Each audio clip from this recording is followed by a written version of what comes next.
The third major flaw in our society is the lack of foresight.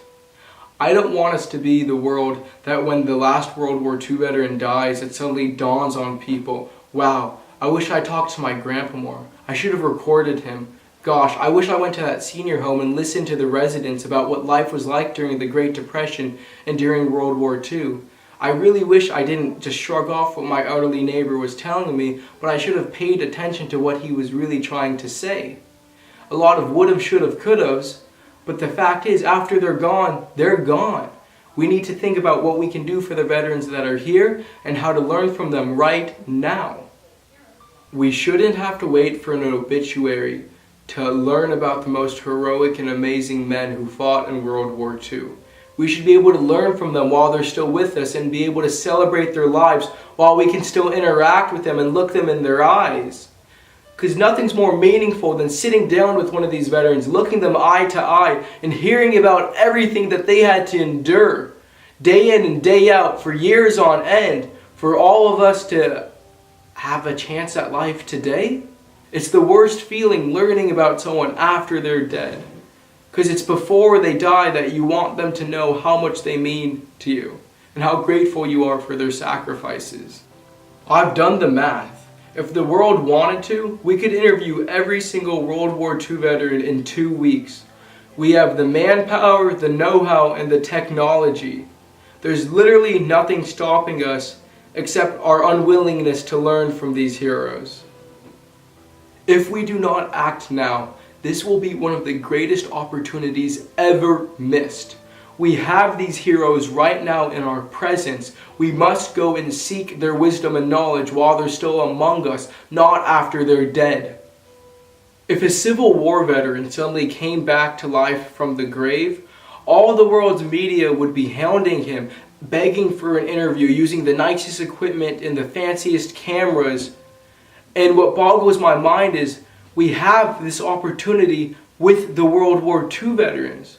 We shouldn't wait until there's only one of them left to really acknowledge their sacrifice and to learn from them. We are able to document all of the surviving World War II veterans right here and right now, so why not do it?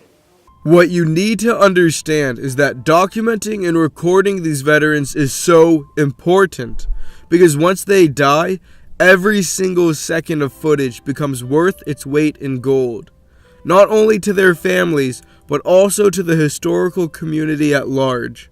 If you think about it, these World War II veterans are living, breathing history books. There is so much knowledge and wisdom encased in each one of these veterans. You can literally ask them anything about the past 100 years, and they will be able to tell you about it based on their first-hand experiences. It doesn't get cooler than that. Mr. Hardwick, what are we looking at? This is the issue of the Honolulu Star Bulletin of December 7th, 1941, the day of the attack. And you were at Pearl Harbor during the attack? I was. On what ship? On the USS Honolulu. And this is the same paper you picked up? Yes. What are we looking at, Mr. Windsor? We're looking at a photo of Charles Mann and myself in Rome, June 4th. Think about it. We have access to all this technology, yet we use it for the most frivolous things. There is literally an information overload of the most pointless texts, social media posts, pictures, articles, emails, videos, TV shows, and movies. But we could be using all this technology and all these mediums to document and showcase these World War II veterans instead. By utilizing the technology around us, we can all become historians in a sense, by preserving these veterans' experiences for future generations and adding to the historical collection. It is so easy to find these World War II veterans, to thank them, and to interview them. Every single person has the ability to help document these World War II veterans. Yes, including the person watching this video right now. That means you. In the digital world that we all now live in, we have this amazing opportunity to crowdsource knowledge and information at a scale larger than ever imagined. Since everyone now has a camera in their hands at all times, why not use it for something useful and go meet a World War II veteran? Then you can actually record your interaction and conversation with them about their war experiences. The vast majority of us have access to a decent video camera, so why not properly document a living piece of history? If you are worried that you do not know what questions to ask these veterans, have no fear. Because when you go to my website, www.heroesofthesecondworldwar.org, and then when you click the How to Do the Interview tab, you will see a detailed step-by-step guide on how you can properly conduct the interview with a whole list of questions that you can ask. Questions like, what was it like to grow up during the Great Depression? How did you hear about the attack on Pearl Harbor? What was your first day of combat like? What were some of the biggest obstacles you had to overcome while fighting overseas? What life advice do you want to leave for future generations? How do you want to be remembered? Ideally, people will start posting the video clips and pictures of their interactions and interviews with these World War II veterans, alongside a description of who the veteran is and what he did. And while they are posting this information online, people will then add the hashtag World War II vets, so that these men and their heroic actions can spread on social media, and so that all the information can be found in one common place. Imagine how much history we all could gather if there was a national weekly question like, where were you when you heard that Pearl Harbor had been attacked? And everyone made it their business to find a World War II veteran, to record their answers, and to share it with the world. But time is of the essence, so everyone needs to start doing their part. We need every local TV news station, radio station, and newspaper to start doing daily segments, or at least twice a week segments on their local World War II veterans. Eventually, this will spread to the national media outlets and a movement will be born. Because it is the media's responsibility to showcase these veterans in order to make the general public and the surrounding communities more aware of these veterans and their actions. And because they would be adding so much information to the historical record, what if, instead of featuring celebrities who have literally contributed nothing to society except making people more stupid and more self-absorbed, talk shows instead featured the men who literally saved the world from tyranny and oppression, the World War II veterans?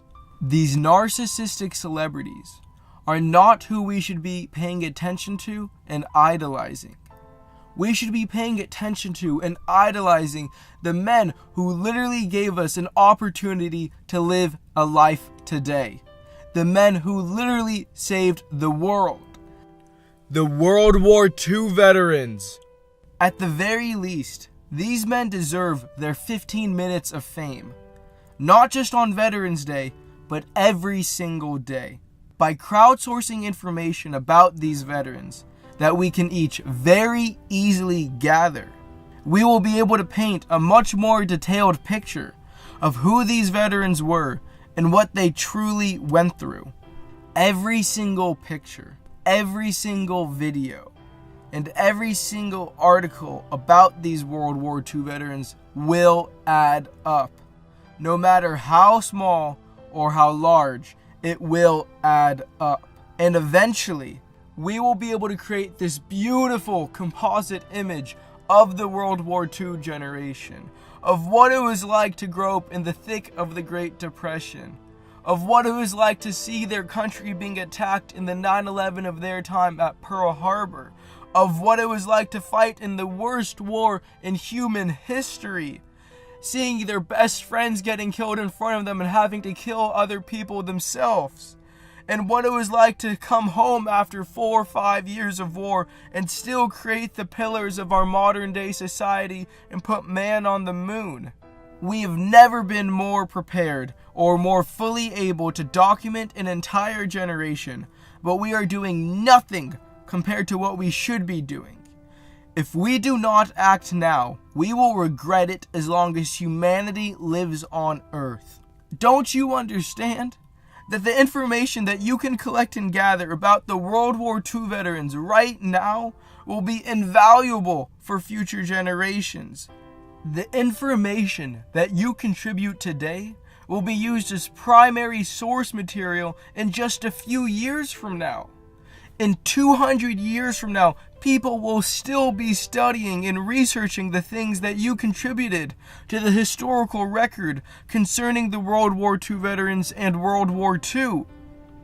By video recording these veterans, we are able to create a living obituary so that long after the veteran has passed away, his great-great-great-great-grandchildren will not only get to understand what their great-great-great-great-grandfather did during World War II, they will also get to know who he really was as a person and what his characteristics were, like how he spoke, laughed, and cried. We cannot deprive the future generations of getting to intimately know who these heroes were and how immense their sacrifices were. After all, wouldn't you want to have a video recording of your great-great-great-great-grandfather? That's what I thought.